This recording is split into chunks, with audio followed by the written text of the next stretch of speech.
This is about a early 1990 17 horsepower Briggs Intek lawnmower engine, and I'm trying to remove the main drive shaft pulley, and it's been on there 15 years. It's rusted. If I tried a regular gear puller, it would only bend the flanges on my pulley and probably wouldn't pull it off anyway because it's stuck so tight.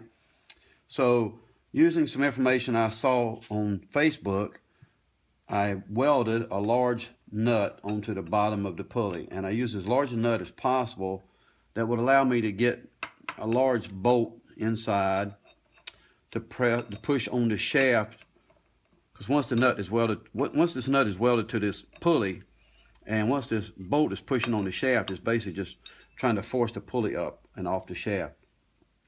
And I dropped an old lug nut down inside.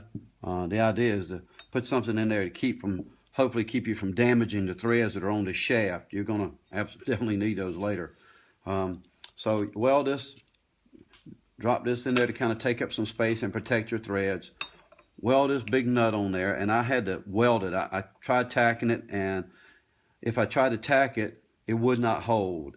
It would break loose when I actually torqued down on it. So I had to pretty much weld it solid here. Don't worry, when you get done, you can grind it back off like I did. It just doesn't need to be pretty. It just needs to be fairly flat, because it's just the washer, the bolt and the washer that holds the pulley to the shaft is going back on there. It's nothing important. On the other side, you may have to hold this. On this one, it's a 15/16, and I used a box end wrench to hold the other side of the main shaft.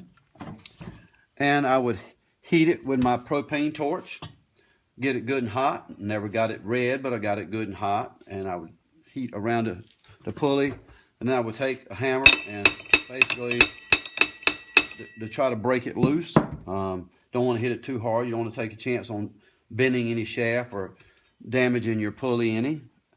And at the same time, and it helps if you got somebody with you, I would have to use this pneumatic impact wrench like this, and I basically would heat it, tap it, hold it, and hit it with the pneumatic impact wrench, and eventually it will just back it off like this, and it'll slide right off, and the pulley is not damaged any at all. It's reusable. I cleaned it up, sanded the rust off, put a little never seize on it, and the pulley goes right back on there. I ground off the nut I had welded on there. I ground the welds off, and this thing just screws right back in there. The threads are not damaged, and that's the way I did it.